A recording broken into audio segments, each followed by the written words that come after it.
Leora had been born with a voice that did not know fear, a voice that moved through the village like a wind determined to lift every curtain, shake every branch and uncover whatever people tried to hide. At 22 she was not loud in the way people accused her of being, she simply spoke the truth with a clarity that left no room for lies to grow. From childhood she had seen things others ignored, the small injustices, the quiet suffering, the subtle manipulations woven into the everyday rhythm of village life.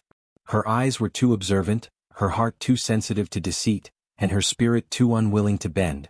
In the marketplace she could walk past a vendor and see the weary sadness behind his forced smile, and she would ask why he had tears beneath his eyes. She could hear the tremor in a mother's voice as she scolded her child and know it was fear, not anger. She could watch elders whisper with their heads bent and sense the guilt hiding beneath their calm expressions. People often told her she saw too much, spoke too freely and questioned too boldly. But to Leora, silence in the face of wrongdoing felt like betrayal, and she refused to pretend blindness just to make others comfortable. At first, the villagers merely shook their heads at her, calling her curious or outspoken. But as she grew older, her observations sharpened, her questions became deeper, and her fearlessness became harder to ignore. She began to notice patterns: elders who hid wealth while others starved, decisions that favored certain families while others suffered, stories that did not align with the truths whispered by the wind. And when she asked about these things, she did not whisper or lower her voice. She asked in the open, beneath the sun, where lies could not hide in shadows. This was when the elders began to watch her more closely. They listened to the way villagers nodded thoughtfully when she spoke, the way young people crowded around her, eager to hear her interpretations of events they had accepted without question. Leora was not trying to lead anyone, yet people naturally gravitated toward her honesty. That frightened the elders more than any physical threat could. There were moments when she caught them staring at her with eyes too cold, too calculating. She noticed how conversations fell silent the moment she approached, how certain decisions were made more quickly now, as if to outrun her questions. She sensed the heaviness in the air whenever she greeted them, and though they replied with forced warmth, the truth beneath their words tasted metallic, sharp, and uneasy. But Leora did not retreat. She believed that truth, once spoken, had a way of clearing rot the same way fire cleared dead leaves. She believed the village could be better, kinder, safer. She believed people deserved honesty even if it stung. What she did not know was that there were truths buried so deeply, so dangerously, that the elders had sworn to protect them with rituals older than memory. And Leora, in her innocence, was walking dangerously close to uncovering a secret powerful enough to shake the foundation of their authority. The elders held private meetings at night, whispering about her growing influence and the danger of her piercing insight. Leora sensed a strange shift in the air around her, but she did not yet realize that her honesty had already placed her on a path she could never escape. Ahead. The night her voice was taken began like any other, with the sky darkening into a deep indigo and the villagers retreating into their homes as the evening drums faded. Leora felt uneasy all day, though she could not explain why. Her stepmother Marai had been unusually quiet, her eyes lingering too long on Leora as if studying her. There had been a stiffness in the woman's posture, a tension around her mouth, and an unfamiliar sharpness in her voice. Leora tried to dismiss it as a passing mood, but the heaviness in the air clung to her like damp cloth. When night settled fully, Marai approached her with a strange softness, telling her they needed to visit the elders for a matter of family importance. Leora hesitated, but Marai's hand on her arm was firm, almost urgent. They walked together under a moon hidden behind thick clouds, the village unusually silent as though something was holding its breath. Leora felt her heartbeat quicken with every step, a quiet warning echoing in her mind, but before she could speak, Marai's grip tightened, guiding her toward the council shrine. The council members were already gathered, their faces lit by the flickering glow of an oil lamp. Their eyes followed Leora with unsettling intensity. She opened her mouth to ask what was happening, but Marai stepped behind her and pressed a hand to her shoulder, urging her to kneel. Confusion tangled with fear as Leora obeyed, sensing the weight of something ancient in the air. The elders formed a circle around her, muttering words she had never heard before, words that sounded too sharp, too cold, as if carved from the bones of forgotten spirits. Then Leora saw it, the gourd. A small, carved vessel resting on a mat in the center of the circle. It pulsed faintly as if breathing. A chill ran through her body. She tried to stand, but Marai's hands held her down with a strength that did not belong to her. The eldest council member stepped forward, raising a carved staff etched with symbols that glowed faintly in the dim light. He looked at Leora with a strange mix of fear and determination, as though he believed what he was about to do was necessary, even if it was cruel. "Forgive us," he whispered, though his voice did not sound regretful. "Your voice is too dangerous." Before she could protest, he held the staff above her head and chanted louder. The others joined in, their voices weaving into a haunting rhythm that echoed against the walls. The gourd trembled. Leora felt something warm rise from her chest, climbing up her throat. Panic surged through her. She tried to shout, but the sound twisted painfully inside her, refusing to escape. Her eyes widened in terror as her voice, her very ability to speak, pulled itself away from her body, drawn toward the trembling gourd. The moment it left her, she felt an unbearable emptiness. A soft glow formed between her lips and the vessel, and with a final wrenching pull, her voice slipped into the gourd. The vessel sealed itself with a pulse of light, and silence slammed into Leora's ears so violently she gasped, but even that gasp made no sound. She clutched her throat, tears burning in her eyes. She tried to scream, to plead, to ask why, but not a single sound came out. The elders stepped back, breathing heavily, their faces pale. Marai finally released her, but Leora fell forward, trembling, her world suddenly stripped of expression. Marai avoided her gaze as she whispered to the council, it had to be done. If she uncovered the truth, everything would fall apart. Leora stared at them, her tears falling silently. She understood then that her stepmother had chosen fear over love, control over family. The council had stolen more than her voice, they had stolen her power, her identity, her place in the world. And as they dragged her from the shrine, she realized they believed silencing her would protect their secrets forever. But the night was not finished with her, and neither was fate. They dragged Leora through the darkest paths of the village, far from the warm glow of torches and the familiar sounds of night life. She stumbled more than once, but the guards pushed her forward until the trees thickened and the air grew colder. At the edge of the village stood an old hut, half swallowed by vines, its doorway crooked, its thatched roof sagging as though exhausted by years of neglect. Leora had seen it before only from a distance, always avoided by children, always ignored by adults. Now she understood why. It was not abandoned by accident, it was abandoned on purpose, a place meant to hold those the council wanted forgotten. The guards shoved her inside. The smell struck her immediately, dust, old wood, and something ancient like forgotten sorrow soaked into the walls. Before she could turn back, the door slammed shut, and she heard the heavy thud of a wooden beam locking it from the outside. She rushed toward the door and pressed her palms against it, trying to make a sound, any sound, but her breath came out empty. Her throat still throbbed with the memory of the ritual, a hollow ache where her voice once lived. She pounded the door with trembling fists, but it only responded with dull echoes. When exhaustion overcame her, she slid down to the dirt floor, hugging her knees, shaking from the cold and the shock. The silence around her felt alive, as if the air itself was listening. She wiped her tears and forced herself to calm her breathing. She needed to understand where she was, what this place held, what the council feared so deeply that they would steal her voice and lock her away. Slowly, she rose to her feet and let her eyes adjust to the dim glow from small cracks in the walls. The moonlight slipped in through the broken roof, illuminating parts of the hut in pale silver. That was when she noticed the markings. At first, she thought they were scratches left by animals, but as she stepped closer, her heart began to pound for a different reason. They were not random marks, they were letters. Names. The walls were covered in them. Dozens upon dozens of names carved into the wood, some deep and forceful, others faint as though carved with shaking hands. She traced one with her finger, feeling the rough grooves. The name belonged to someone she did not recognize, and beneath it were tally marks, a record of days or weeks spent here. Another name caught her attention, a woman's name she had heard whispered among older villagers, someone who had disappeared years ago without explanation. The elders had said she left to marry in another village, but here was her name carved into the wall like a desperate confession. Fear crawled up Leora's spine. These were not merely marks, they were memorials left by those who had been silenced before her. She moved along the wall, studying each name, imagining the hands that carved them, the hearts that had beaten in terror inside this same hut.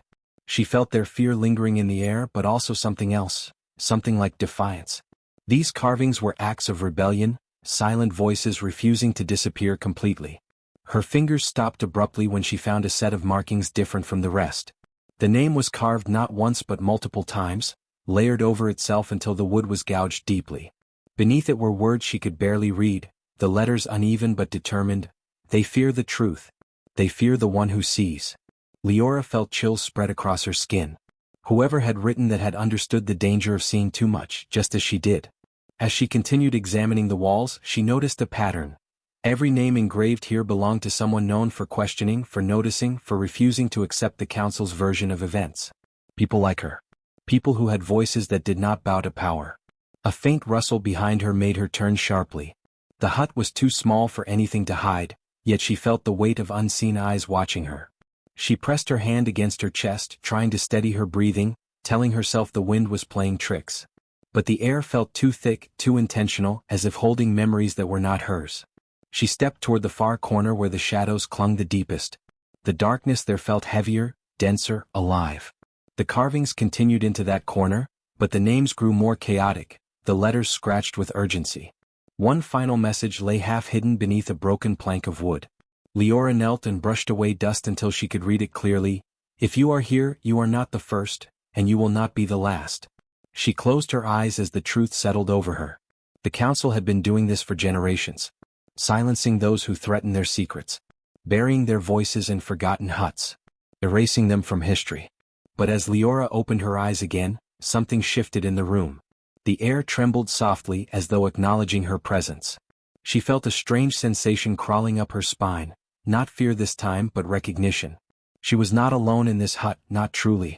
The shadows held stories, and the silence held voices that had never stopped fighting to be heard. And though Leora could not speak, she felt those unseen voices gathering around her, waiting. When night finally swallowed the hut, the darkness felt thicker than anything Leora had ever known. It was not the usual night darkness that settled gently over sleeping homes. This was a heavy, suffocating blackness that seemed to press against her skin, pushing her deeper into silence. The hut grew colder as the hours passed, and every corner felt alive with memories she could not see. Leora curled up on the dirt floor, trembling from the chill and from the weight of everything she had discovered. Her breath made no sound, her thoughts felt trapped inside her skull, and loneliness gnawed at her chest like a hungry animal. As she closed her eyes, trying to silence the fear swirling inside her, she suddenly felt a shift in the air, subtle at first, like someone had stepped into the hut. Her eyes flew open. She looked around, but the darkness remained solid, unmoving, refusing to give shape to anything. She held her breath, listening, though she knew she could not hear her own breathing. That was when she felt it, a soft tingling at the back of her mind, like a gentle fingertip touching the edge of her thoughts. Then came the whisper.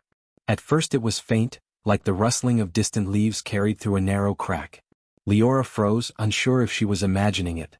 But the whisper grew clearer, curling into her consciousness like smoke weaving through the air. It did not come through her ears, it came from within. Leora. She scrambled backward until her spine pressed against the wall. Her heartbeat hammered violently in her chest. She stared into the darkness, waiting for a figure to emerge. But nothing moved. The whisper echoed again, this time closer, as though it spoke from inside the very space where her voice once lived. Do not be afraid. Her lips parted instinctively, the urge to scream overwhelming, but no sound left her throat. She pressed her hands to her ears even though she knew the voice was not coming from outside. It was inside, slipping through her thoughts like it had always belonged there. Panic surged through her, but the whisper softened, warm and steady, a stark contrast to the cold dread gripping her body. You are not alone. Leora shook her head desperately. She wanted to shout questions. Who are you? What do you want? But her mute throat betrayed her. The whisper felt her fear and seemed to wrap itself around her like a protective cloak. I know your voice has been taken, it murmured gently. But I can still hear you. Her breath caught. She had not spoken a word, yet the whisper responded as though she had. She forced her thoughts together, forming a shaken, silent question in her mind. The whisper reacted immediately. Yes, it said softly. I can hear your thoughts. Leora's hands trembled. She squeezed her eyes shut, trying to steady the frantic swirl of emotions inside her. Another question formed in her mind, one she did not mean to think so loudly. What are you? The darkness around her seemed to pulse, and the whisper deepened. I am the one who came before you, it said. The first voice they tried to silence. Leora's eyes snapped open. Her heart slammed against her chest. She felt her breath catch as a chill rolled over her skin, not from fear alone but from the realization that the whisper was not human, at least not anymore. It was a presence, lingering, watching, remembering. They locked me in this hut too, the voice continued. They feared what I knew. They feared what I could reveal. Leora's thoughts trembled as she asked silently what had happened to the whisper, to the person it once belonged to. The voice hesitated, filled with a profound sadness that washed over her like cold water. They took my voice, it said slowly, just as they took yours. But they did not understand that the truth cannot be destroyed. It transforms. It survives. And so I remained. Leora's pulse slowly steadied. Beneath the sadness in the whisper was strength, old and weathered, yet unbroken. She felt it reaching toward her, a gentle touch in the dark. You were chosen, the voice said. Not by fate but by your own courage. You saw what they tried to hide. You questioned what others feared to question. They silenced you because they could not silence the truth you carry. Leora swallowed hard, her throat aching at the memory of losing her voice. She wondered what the whisper wanted from her, or if it expected her to take up a burden she did not understand. But the voice softened again. I am not here to use you, it said. I am here to help you, to guide you, to show you what the others did not live long enough to see. The darkness around her no longer felt empty. It felt crowded, full of memories, full of stories, full of silent echoes waiting to speak.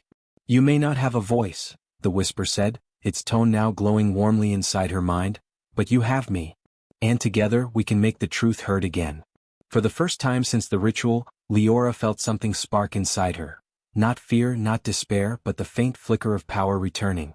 Not her old power, but something deeper, something shared. In the hut of silent shadows, for the first time since her voice was stolen, Leora no longer felt alone. The whisper did not speak again immediately.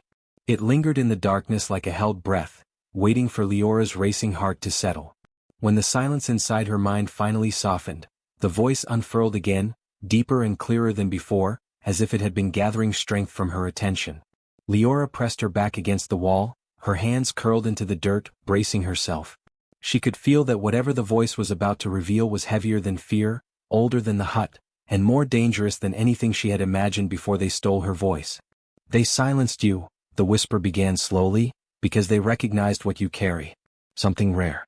Something they believed they had erased long ago. Leora's thoughts quivered with confusion. What gift?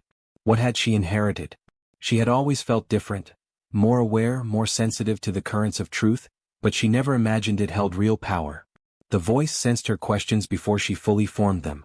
You were born with an echo sight, it said, and the term vibrated through her bones. A gift that allows you to see the truth hiding beneath words, beneath gestures, beneath the lies people wrap around their lives. You do not just listen, Leora. You perceive. You unravel. A cold understanding settled over her like icy water. She remembered all the moments she had spoken truths others pretended not to see, all the times she noticed inconsistencies in the elders' stories, all the times she asked questions they had no answers for. But this was more than intuition. This gift runs in your bloodline, the voice continued.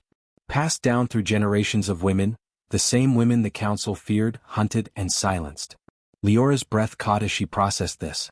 The names carved into the walls, women who disappeared without explanation, women remembered only in whispers, had they all carried the same gift? Yes, the voice answered. We were the watchers, the truth-seekers, the ones who saw what others hid. But with each generation the council grew more desperate. They used rituals, threats, and lies to erase us. They claimed we brought misfortune, that we invited spirits, that we endangered the village. But that was not the truth. Leora's heartbeat quickened. Her mind flared with anger at the thought of innocent women punished for their clarity. But the voice was not finished. They feared us, it said, its tone shifting to something darker. Because we uncovered what they buried. Because we saw crimes they hid beneath blessings. Because we questioned decisions they made in the shadows. Images filled Leora's mind, not visions but echoes of memories belonging to someone else. A woman dragged to the hut decades ago. Another silenced for revealing that the council had stolen the village's grain stores during a famine. Another who discovered the elders had offered a child to an ancient spirit in exchange for power. Another who found hidden ledgers showing that the council manipulated resources to control families, rewarding loyalty and punishing disobedience. The crimes were endless, stacked like stones in a wall built from fear and greed. Leora's fists clenched. Her throat ached with the desire to scream, to accuse, to tell the villagers everything they deserved to know. The whisper soothed her trembling thoughts.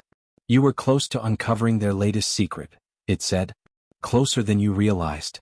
Leora leaned forward slightly, her breath shallow. The whisper wrapped its presence around her mind, steady and solemn. The council has been preparing a ritual, it revealed. A ritual that demands silence.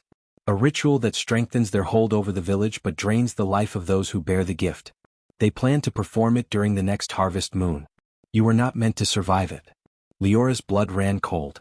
She remembered the elders' glances, the way their conversations stopped when she approached, the warning in Marai's eyes. She thought they feared her questions, but they feared something far more profound. They saw your potential, the whisper said. Stronger than any who came before you. Your echo sight is awakening even now. That is why your voice frightened them. Words hold power, but truth spoken by someone like you becomes unstoppable. Leora shut her eyes, emotion crashing through her. Anger, betrayal, grief, but also something she hadn't expected, purpose. She thought losing her voice had destroyed her strength. But now she understood. Her voice had only been one part of her power. The truth itself still lived within her. The council believes they have ended your influence, the whisper murmured. But they do not understand that silence can be a weapon. Their ritual stole your voice but awakened your mind. You can hear what others cannot. You can sense lies with more clarity than ever before. Leora felt a shift inside her, a tiny spark igniting. She wasn't helpless, not anymore. The whisper was giving her what the council had tried to bury.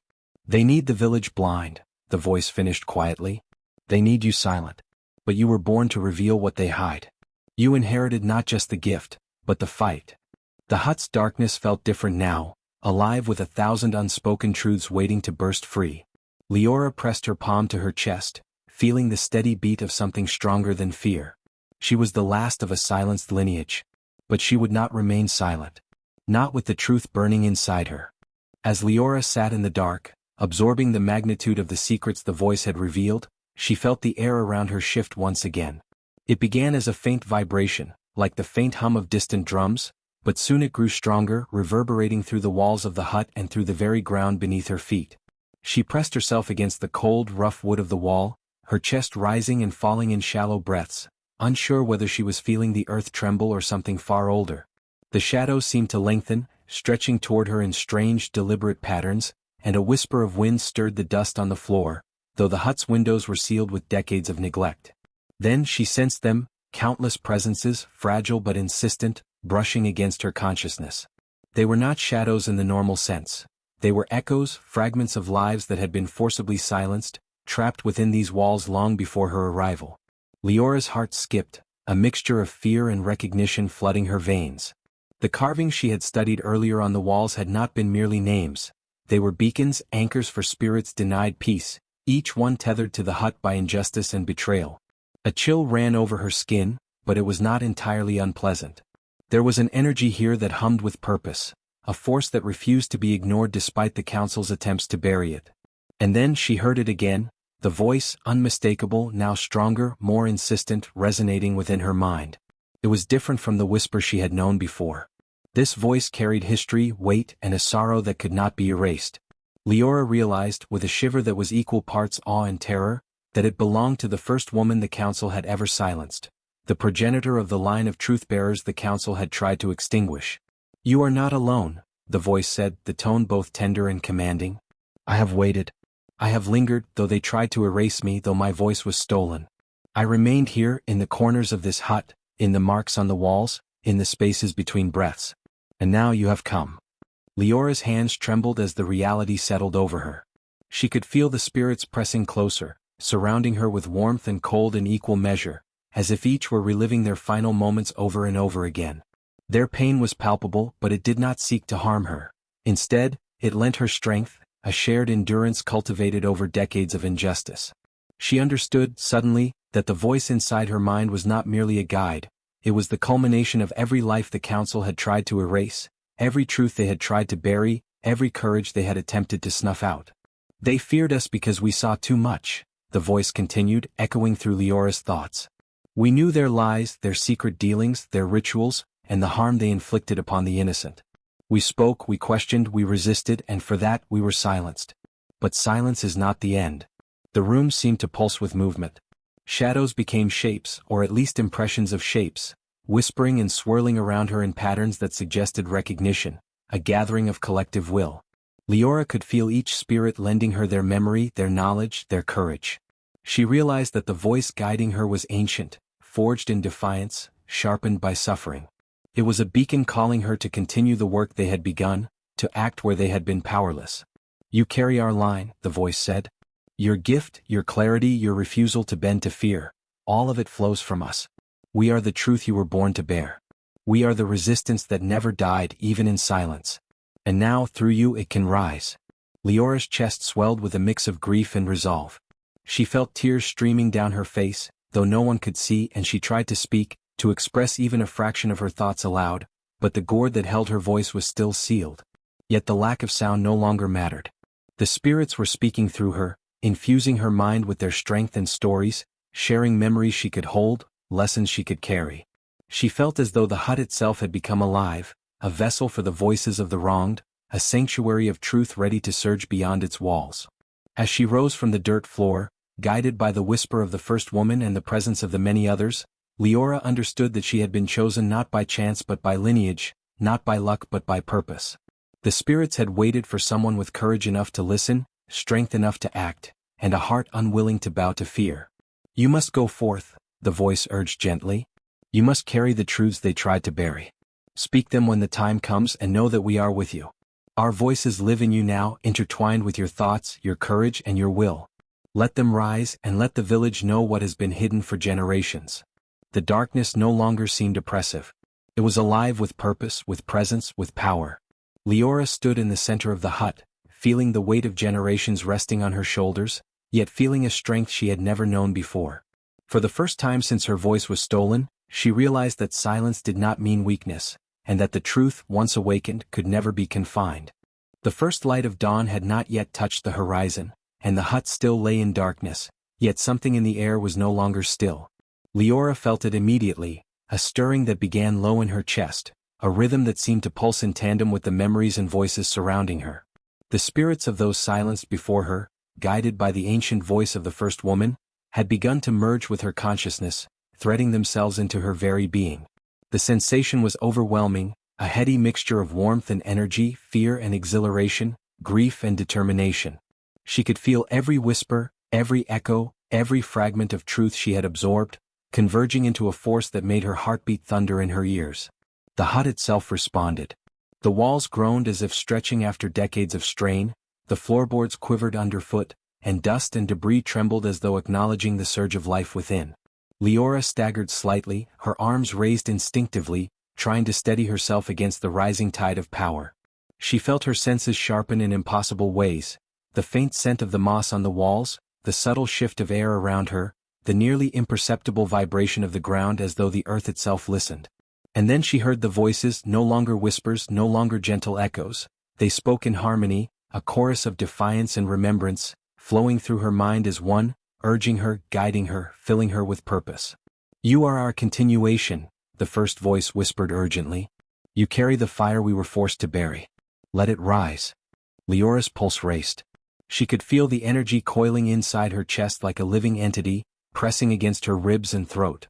Every heartbeat amplified the merging of power, the ancestral voices threading themselves into her, their memories, their courage, their pain. She understood then that the gift she had inherited was no simple intuition or sight. It was a force, elemental and uncontainable, and it had been awakened fully by the silence and suffering forced upon her. The more she surrendered to it, the more she became aware of the magnitude of what the council had tried to suppress. The hut shuddered. A deep vibration reverberated through the floor and walls, as though the structure itself struggled to contain the intensity of the energy growing within. Dust cascaded from the rafters and small cracks appeared along the walls.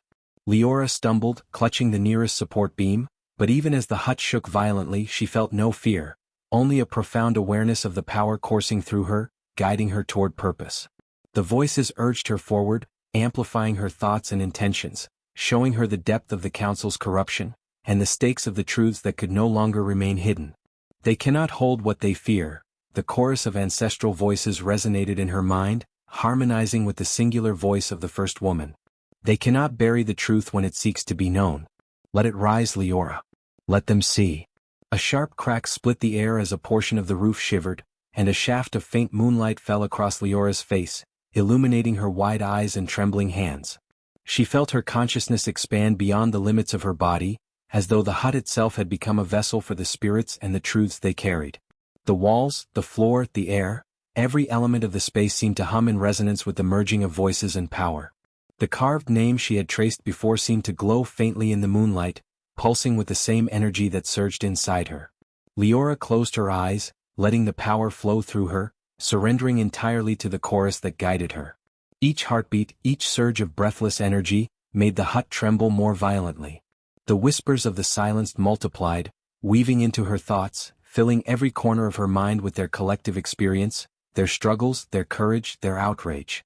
She realized that this was not merely a connection, it was a union, and through it, the stories of those who had come before her were demanding recognition. The hut creaked and groaned as the energy reached a crescendo, the timbers straining as if in protest. Leora's hands rose instinctively, and though she could not speak aloud, she could feel words forming in her mind, guided by the chorus. Every memory, every truth, every injustice that the council had tried to erase pressed toward release. She realized that the hut shook because it was alive with the culmination of suppressed voices, and the truths that had been hidden for generations would no longer remain confined. Through the tremors, through the vibration and the surge, Leora's silent scream echoed in her own mind, and through the chorus, a force that demanded to be acknowledged. The ancestral voices flowed through her, binding her will with their own, and for the first time she understood the full extent of her gift. The council's secrets were no longer safe, their authority no longer untouchable. As the hut quaked violently beneath the weight of awakened truths and the convergence of her own power with the spirit's essence, Leora felt a surge of clarity. She would carry these voices forward, she would speak through the silence, and the village would know the horrors that had been hidden. The day the hut shook marked the awakening of something far greater than fear, far stronger than oppression. It was the birth of a force unstoppable, the merging of truth, legacy, and unyielding courage, ready to reclaim what had been buried for far too long. The gourd that had stolen Leora's voice lay in the corner of the hut, small and unassuming, yet heavy with the centuries of power and fear it contained. For days it had sat quietly, its smooth surface dull and unremarkable under the faint light of the moon that slipped through the cracks in the roof. Leora had avoided touching it, wary of the instrument that had torn her voice away, wary of the power it represented. Yet now, after nights of whispers, merging with the spirits of those silenced before her, she felt an irresistible pull toward it. Something inside her called it forth, demanded attention, demanded liberation. Her hands trembled as she reached for the gourd. The ancestral voices that had become part of her consciousness hummed in anticipation, vibrating through her fingertips as she lifted the vessel. The air around her thickened, charged with the same force that had shaken the hut to its foundations the night before. She could feel hundreds of presences waiting, coiled like living energy, eager to escape the silence that had imprisoned them for generations. Her pulse pounded in rhythm with the vibrations, her mind alive with the chorus of spirits, and she knew that the moment she acted, nothing could remain contained. Leora pressed her palms against the gourd. It felt warmer than she expected, pulsing faintly as though it had a heartbeat of its own. She leaned closer, and a whisper of resistance tickled the edges of her consciousness. The gourd had held the voices tightly for decades, sealing them away, bending them into silence. But the force inside Leora was different now. It was no longer just her own desire, it was a confluence of generations, a torrent of courage and defiance that demanded release. A crack split the air suddenly, sharp and precise. The gourd vibrated violently, the pulse inside it resonating with the ancestral chorus in Leora's mind. She pressed harder, letting the strength of her own will merge with the collective power around her, and the vessel shuddered, trembling like a living thing. Another crack appeared, jagged, traveling across the carved surface, and for the first time in years the gourd wobbled under the pressure, threatening to spill its contents into the world. Then it happened. With a sharp, echoing fracture, the gourd split open. Leora felt a rush of energy surge through her like lightning, hundreds of voices flooding into her mind at once. She staggered, her knees hitting the dusty floor, her hands gripping the broken edges of the vessel, and yet the sensation was not painful, it was exhilarating, liberating, overwhelming. Every voice that had ever been trapped in that gourd poured into her, layering over her own, merging into a complex, harmonious storm of sound and memory. She could feel their experiences, their struggles, their courage, their outrage all at once intertwined with her own. Her throat tingled, her lips trembled, and then, astonishingly, she spoke. The sound was not simply her own voice, it was multiplied, rich with centuries of lives and stories, layered with strength and authority beyond any single human measure. Each word carried weight, each syllable resonated with truth that could not be denied. The spirits within her guided every utterance, shaping them into a force that pierced the very walls of the hut, reverberating outward into the night. They tried to silence us, her voice said, but it was a chorus, a river of voices, a living echo that filled the room. They tried to bury us. They tried to erase what was ours. But we have returned. We are here and we will be heard. Leora's knees shook as she realized the full magnitude of what had happened. She was no longer merely a girl whose voice had been taken. She was a vessel, a conduit for a lineage of truth-bearers whose stories demanded recognition. Every whisper, every secret that had been locked away for generations, now had a form, a sound, a presence that could no longer be ignored. The hut trembled again, responding to the uncontainable power within her, the broken gourd, and the chorus of spirits rejoicing in freedom. Leora's arms rose instinctively as the voices surged outward, filling every shadowy corner with sound that was at once terrible and magnificent. She could feel the council's power weakening, their secrets exposed to the inevitable force of revelation carried through her multiplied voice. And in that moment, as the gourd lay shattered at her feet, Leora understood that she was unstoppable. Her own voice had returned, but it was more than a single sound. It was hundreds, thousands, layered across generations, a chorus of truth that could not be caged. The council could no longer silence her, could no longer hide what had been hidden. Every secret, every crime, every buried injustice now had a voice, and through her, it would be heard. The night air pulsed with their combined strength, and Leora stood, trembling yet unshakable, her voice, and the voices of the past, pouring into the world, demanding recognition, demanding justice, and heralding the reckoning that could no longer be postponed. The village square had never seemed so small, so fragile, or so tense. Leora stepped onto the uneven cobblestones, her bare feet brushing over dust and scattered straw, and felt the weight of hundreds of eyes upon her. The villagers had gathered, some curious, some fearful, others confused, their faces pale in the dim light of the early morning. Above them, the sun threatened to rise, casting a muted glow that struggled to penetrate the heavy tension that clung to every roof and doorway. The council stood in their usual formation at the center, their robes flowing, their hands folded as if they could project control simply through posture. But Leora felt no fear. She felt the surge of every voice that lived inside her, the centuries of courage and defiance, and with them, the truth that demanded exposure. Her fingers brushed the dust along the cobblestones as she stepped forward, centering herself. The gourd was gone, shattered and powerless, its centuries of silenced voices now flowing freely through her. She inhaled slowly, feeling the hundreds of spirits inside her align, lending her strength, lending her authority, lending her the courage to speak words that no mortal had dared voice in decades. And then she opened her mouth. The first sound that emerged was not just hers, it was a chorus, layered, complex, impossible to ignore. The villagers recoiled instinctively, clutching their ears, but the sound carried a weight that demanded attention. The council's leader, an elder named Varek, stepped forward, a hand raised as if to silence her, but Leora did not falter. "They feared me because I see," her voice, hundreds of voices at once, rang out powerful, unwavering. "They feared the truth because it could not be contained. They feared the gift that runs in my blood, the gift they tried to destroy in every woman before me." The council members' faces went pale, their usual composure cracking under the intensity of her proclamation. Leora's eyes swept over each of them, recognizing the subtle tremble in their hands, the twitch in their eyes, the fear that had been hidden for so long. She stepped closer, her voice growing stronger, clearer, unstoppable. "You stole voices," she said, and the words seemed to shatter the silence like stones breaking glass. "You silenced the courageous, erased their names, and hid their stories in dark huts like prisons for the living. You killed those who refused to bow, and you whispered lies to cover your crimes. You performed rituals to bend power to your will, offering the innocent and manipulating the village for your greed.